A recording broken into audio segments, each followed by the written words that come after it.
नमस्कार मंडळी, नगरी ठसका या आपल्या चॅनलवरती तुम्हा सगळ्यांचे खूप खूप मनापासून स्वागत आहे। आज मी करणार आहे भरली मिरचीची रेसिपी। या मिरच्या आपल्या ज्या रेग्युलर मिरच्या असतात त्याच्यापेक्षा तिखटाला खूप कमी प्रमाण असतं ह्याचं, आणि भरून जर काही मिरची छान अशी तव्यावरती फ्राय केली तर ही मिरची खायला खूप छान लागते।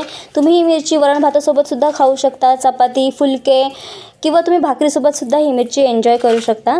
तर त्यासाठी काय करायचं, इथे मी मुठभर शेंगदाणे छान असे भाजून घेतले, त्यानंतर ते थंड करून घेतले। याचे सगळे साल काढून घ्यायचे आहे आपल्याला। त्यानंतर काय करायचं आहे, तुम्ही बघू शकता इथे मी सगळी साल काढून घेतलेली आहे, एखाद अर्धी राहिली तरी हरकत नाही। आता हे आपल्याला मिक्सरला याची भरड करून घ्यायची आहे। तर त्यासाठी हे शेंगदाणे मिक्सरच्या भांड्यामध्ये घालायचे। याच्यामध्ये आपल्याला 1-2 चमचे पांढरे तीळ घालायचे आहेत, याने सुद्धा ह्या मिरची खूप छान लागते खायला। आता याची भरड करून घ्यायची आहे, एकदम जास्त बारीक नाही करून घ्यायचे आपल्याला याचा कूट। आता यामध्ये काय करायचं आहे, यामध्ये मी 2 चमचे बेसन पीठ ॲड करते। बेसन पीठ याच्यामध्ये ॲड करायच्या आधी चांगलं खरपूस भाजून घ्या आणि मग याच्यामध्ये घाला। त्यानंतर त्याच्यामध्ये थोडंसं चवीनुसार मीठ घालायचं, थोडीशी हळद पावडर घालायची, अर्धा चमचा कांदा लसूण मसाला घातलेला आहे आणि अर्धा चमचा याच्यामध्ये गरम मसाला घातलेला आहे। आता हे सगळे मसाले आहेत ते व्यवस्थित एकजीव करून घ्यायचे। त्यानंतर त्याच्यामध्ये अर्धी पळी तेल घालायचं आहे। तेलसुद्धा छान या मिश्रणामध्ये मिक्स करून घ्यायचं आहे। तेल घालायचं कारण हे आहे की ज्यावेळेस आपण हे मिश्रण मिरचीमध्ये भरतो त्यावेळेस जेव्हा मिरची आपण फ्राय करतो त्यावेळेस ते मिश्रण सुटत नाही त्याच्यामधून। तर अशा पद्धतीने हे मिश्रण व्यवस्थित तयार झालेलं आहे। इथे मी ह्या मिरच्या स्वच्छ धुवून कोरड्या करून घेतलेल्या आहेत। आता काय करायचं आहे, मधून त्याला अशा पद्धतीने चीर द्यायची आहे। आता काय होतं, काही मिरच्यांमध्ये बी असतं तर काही मिरच्यांमध्ये बी नसतं।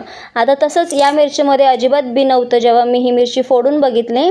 आता ही दुसरी मिरची फोडून बघते मी, तुम्ही बघू शकता याच्यामध्ये बी आहे। जर का आतमध्ये बी असेल तर ते बी आपल्याला काढून घ्यायचं आहे। तर अशा पद्धतीने चीर देऊन झाली की त्याच्या साईडला सुद्धा चीर द्यायची, जेणेकरून व्यवस्थित ओपन होतं आणि याच्यामधली जी बी आहे ती बी काढायला आपल्याला प्रॉब्लेम येत नाही। तर आता या सगळ्या मिरच्या छान अशा कट करून त्याच्यामधलं बी काढून घेतलेलं आहे। तर अशा पद्धतीने आता हे जे सारण आहे ते सारण आपल्याला यामध्ये भरून घ्यायचं आहे। एकदम गच्च असं दाबून भरायचं आहे सारण, जेणेकरून जेव्हा आपण हे फ्राय करणार त्यावेळेस त्याच्यातलं सारण आहे ते सुटत नाही।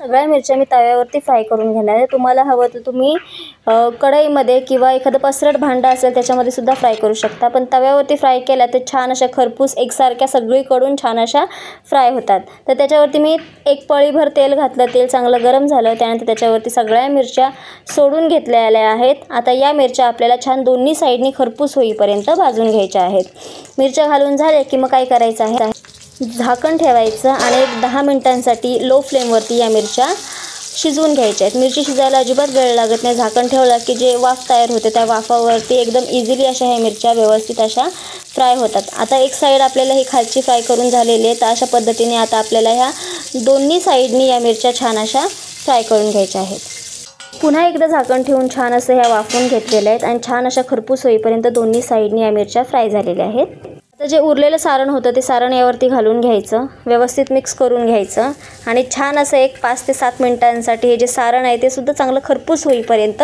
तव्यावरती फ्राय करून घ्यायचं आहे। मिरच्या छान खरपूस अशा फ्राय झालेल्या आहेत। आता या मिरच्या काढून घ्यायच्या आहेत। तर तुम्ही ही रेसिपी नक्की ट्राय करा। तुम्ही डब्यासाठी सुद्धा एकदम बेस्ट असा ऑप्शन आहे हा। माझ्या मिस्टरांना अधूनमधून मी ही भाजी देत असते डब्याला। नक्की ट्राय करा आणि पुन्हा एकदा भेटूया अशाच चमचमीत झणझणीत रेसिपीसोबत। तोपर्यंत बाय बाय।